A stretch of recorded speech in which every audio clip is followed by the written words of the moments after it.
All right, I'm here with Winston. He's from Seattle and has a mechanical engineering background. I had the pleasure of meeting Winston in San Francisco at Buildspace IRL. He's currently working on Immerge. It's a productivity tool that combines a Pomodoro timer with a to-do list. The typical productivity app is flawed since they coexist on the most consistent source of distraction in our lives, our phones. Immerge avoids this issue by being its own piece of hardware that sits on your desk as a constant reminder. He's also won a Buildspace grant for this project. We're going to talk about his story and what's next. How's it going, Winston? Good, good. Thanks for having me on. This is my first podcast ever, so I'm excited. Awesome. Well, it's a pleasure to have you on. It was great talking with you out in San Francisco. And everything comes full circle. Now we're on the podcast, right? Yeah, let's do this. All right. So before Buildspace, you were working at an AI startup that was building drones to fight forest fires. Unfortunately, it didn't work out, but it's amazing how this freed you up to work on an idea that you've had since 2021. God's plan, right? Well, take me through how you first processed this disappointing news and how it led to you pursuing Emerge. Yeah, when I first heard the news, the whole company was like, they're just down. Everyone kind of went back to their desks and stuff. And I was like, man, I got to figure out the next thing. And I was kind of stressed out. And sometimes when I just stressed out, I just go on YouTube and see what's up there. And then I see a recommended video by Buildspace where it's the video where Farzad is like rolling in the little cart. And he's like, and then he explains what Buildspace was. I'm like, this is exactly what I'm looking for.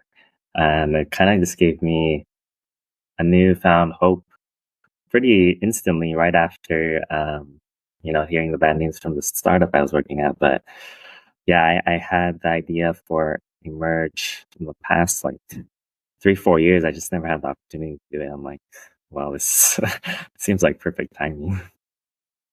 Wow, that's amazing. Like right place, right time. I also had the similar experience where I saw that video with Farza rolling in on that little mini car, and that was the first time I ever realized what Buildspace was. And then I just kind of like went down a Buildspace rabbit hole, and I was like, okay, then now I'm in S5, and the rest is history now, I guess. We were at Buildspace IRL. You had two Emerge product types. And both are really nice. One was more of a luxury model made out of metal, and it had a really sleek design. The other model was 3D printed and more affordable. I was wondering, did you decide whether you're going to keep both models, or are you going to position Emerge as a luxury brand like how Tesla positioned themselves? Yeah, the goal of Emerge as of now is to make it a luxury brand. It's going to be a, a metal little device that hopefully you find to be visually appealing. That kind of complements maybe a nice desk setup you might have. And so, yeah, kind of going after the Tesla model of how they started their business is with the Roadster and how they came out with a high end version first. I see myself doing that and target that more of a specific niche community just so that I know I can provide a high quality, valuable item that people will really like. And then once that goes into production and hopefully get some sales, I plan to come out with a cheaper version that's probably made out of plastic that would be more accessible to people.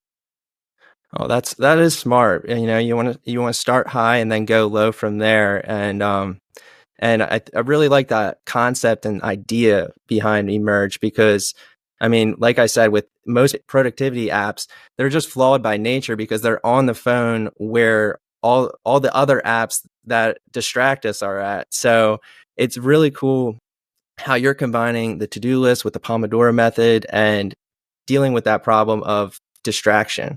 I found myself always being distracted by my phone, like probably like the worst enemy in my life, if you can think of it that way. It's just like, man, I have a moment of, you know, of doubt or just uncertainty in my work, first thing I just naturally tend to do is go to my phone, and then you're just filled with the notifications, the social media. I really like the Pomodoro timer and I like handwriting my to-do lists. And I just wanted something that was completely separate from the the digital world, I guess. Something that's completely separate from communication abilities or new information, just something I can solely rely on for my productivity. So that's, yeah, a little bit of how the idea came to be.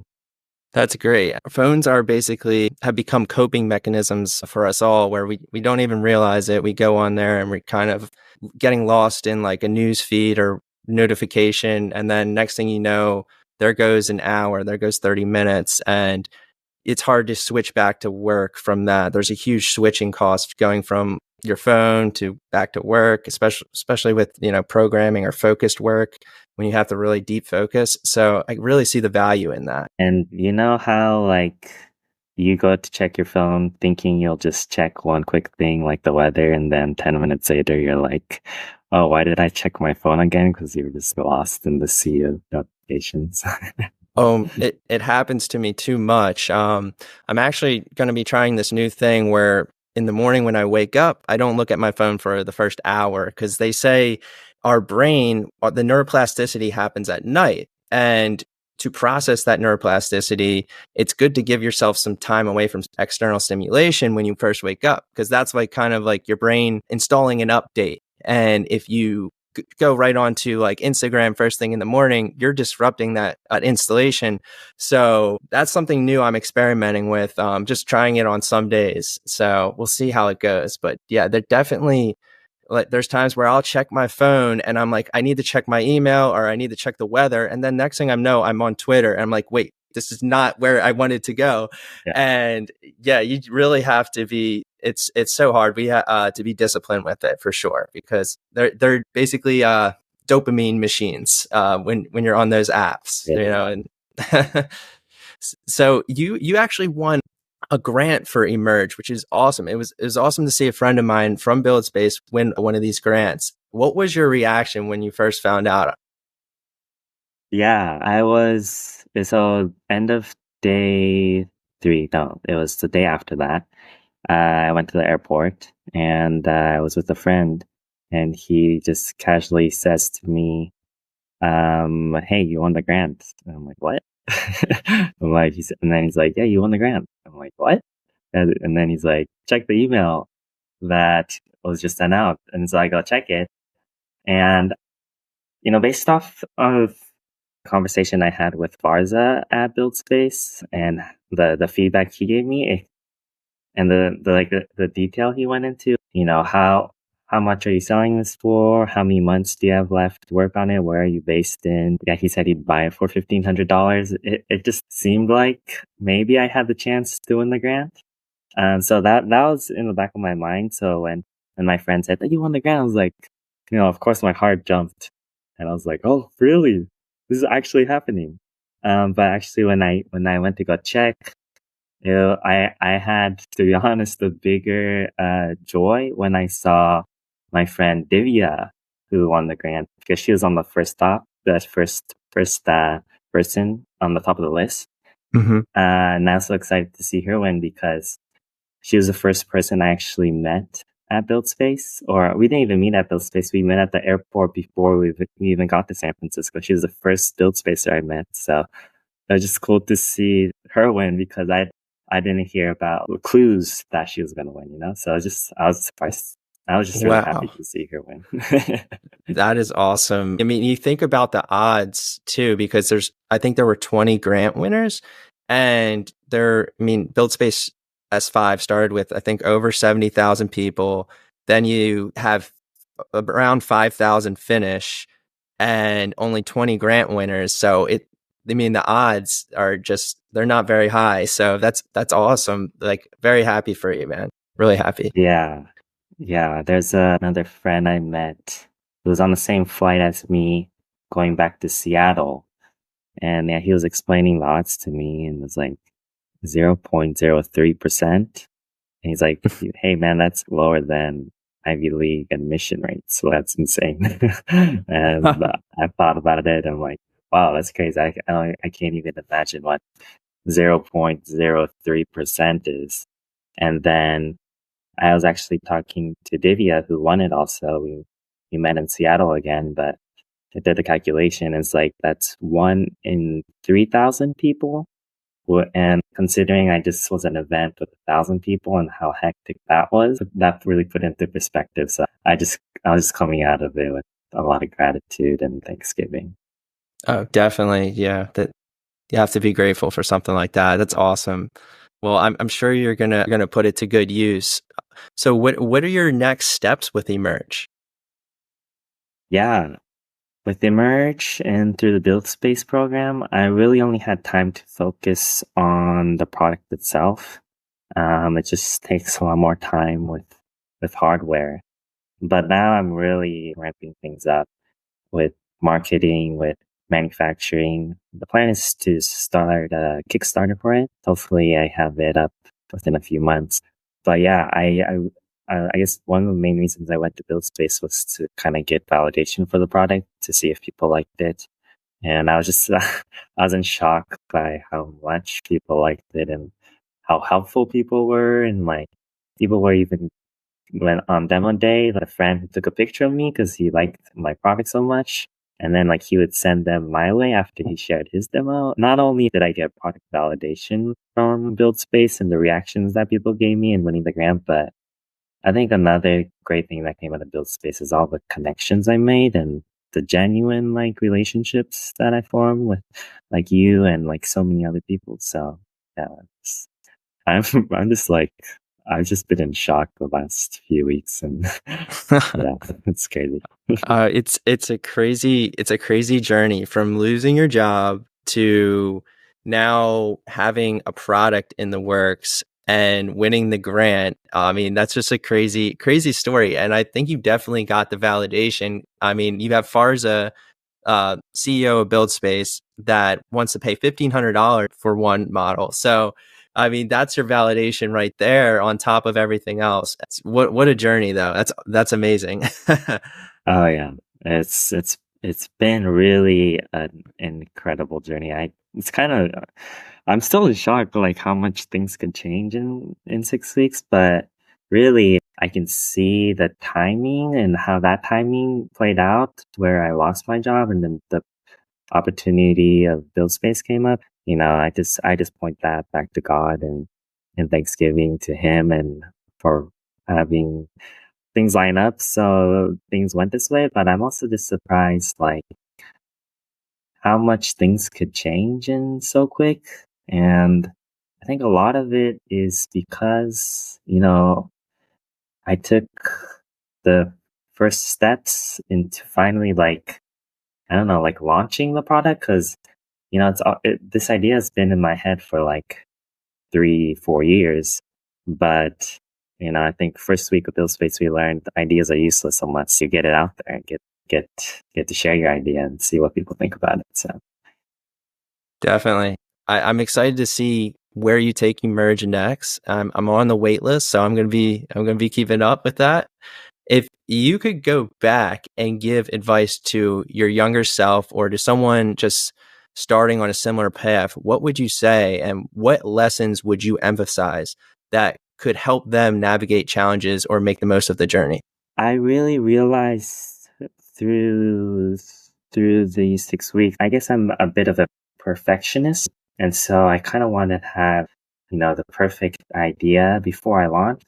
But even in just taking the little steps and sharing those small ideas you had from the beginning and getting it out there, that transforms into that perfect vision you have. Because otherwise, it's just all in your head and it doesn't go anywhere. It's not helpful, and the rate of progression is extremely low. But I think one of the first things I said to myself when I started Build Space was a verse that I came across or that I recalled. It's I don't know the reference, but pretty sure it's in the Bible, but it's nothing is new under the sun. And so that gave me a lot of confidence to share my idea because at the end of the day, my idea is a combination of different ideas that I'm just combining into something that might be a little different. But even like sharing my idea, I've always been super afraid to sh- share my own thoughts with people and my ideas with people. But just understanding there's nothing new that someone really builds. Like no idea is completely like new that it's never thought of before. But usually ideas are just like combinations of different things and from your experience in life, and you kind of just put them together. So it's just like, well, if nothing's new under the sun, I can just go forward and not be afraid because, it's it kind of frees up that mentality of I'm afraid of what others would think. I love that. We're creatures of mimicry and everything is a remix. Nothing's really original. What I'm saying now, I probably got inspiration from somewhere else. And if something seems original, it's just maybe you're not realizing where the inspiration came from. We're kind of just a mesh of the content we consume and our experiences. And so I love that. Like nothing is original. And I would struggle myself with perfectionism where I think like, oh, I need this brilliant idea and it has to be something nobody's ever thought of. And then I'd Google the idea and then I'd realize, oh, there's like 10 people already executing on this idea already. That means I can't do it now. Yeah. And I was stuck in like a perfectionist trap for ideas for a bit. And then I realized there is no perfect idea. Like you said, ideas evolve as we take them out of our head and then we get feedback on them and we start iterating. That's when the idea becomes like a vision and we go for it basically from there. So I love that lesson. Perfectionism, I think, is one of the biggest roadblocks for builders and creators that, it definitely is a great lesson that people need to apply. Oh yeah, for sure. Yeah, it's so true that yeah, you just gotta get the ball rolling. That's kind of like the hardest part. Get the ball rolling, and then it'll forge into something that you really like. Yeah. Definitely. You get the ball rolling, then you get momentum from there. So, Winston, how could people stay updated on Emerge and keep following your journey? What's a good way for them to stay in touch and follow your journey? Yeah. Right now, my main outlet is Instagram and on my own personal account that I made recently for this project, but it's at Projects by Win.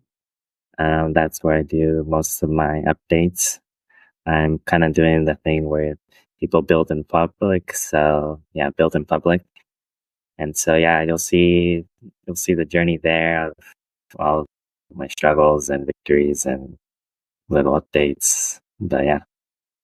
Awesome. All right. Well, follow Winston on Instagram to stay updated. Do you have a website also for Emerge yet? Up, I think you have a waitlist page, right? The domain name that's emerge.co, so it'll be up there pretty soon. Oh, you got emerge.com already? Emerge.co, yeah. .co. Okay, emerge.co. All right. Well, and also I'll make sure I put the link in so people can see. All right, great. Well, it was a pleasure talking to you. Thank you for coming on, Winston. I really appreciate it. Oh yeah, thanks for having me. This has been fun. This is good.